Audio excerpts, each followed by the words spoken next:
Everyone has implicit attitudes, but what does that mean? Implicit is defined as something that is understood, but not clearly put into words. Attitudes are a settled way of thinking or feeling about someone or something. These subtle patterns of thinking are formed by our lived experiences. For example, if you grew up in a society where people don't eat chicken, your response to being served a plate of chicken might be to refuse the meal. Refusing the chicken dinner represents an implicit attitude against using chicken for food. Another word for the attitudes we're talking about is bias. While bias may sound like a bad thing, it can be positive or negative. For example, you can be positively biased in favor of your local sports team. You can also be negatively biased against something, like a particular type of food. We learn biases from different places. These may include family, media, peer and friend groups, and broader culture. What's important is that these messages are repeated over time until they become an unconscious pattern. Most people are unaware of their implicit attitudes. We experience something, like that plate of chicken, and react with an automatic behavior. One way we can measure implicit attitudes is through an implicit associations test, or IAT.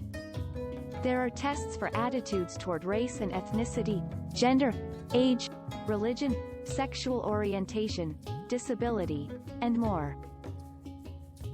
So how do these tests work? Remember, implicit attitudes are ways of thinking that have been repeated over time. These ways of thinking become so automatic that we are able to apply them instantly, without thinking. For each test, participants must try to quickly connect words and images with a category. You might be shown words like happy, sad, alone, love, joy, or weak and asked to connect them.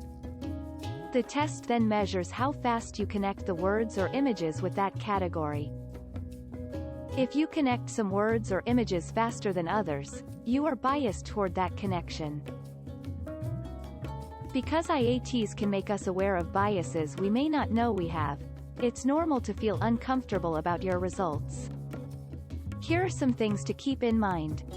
Our implicit attitudes come from lived experiences. We are not to blame for the influences others have had on us.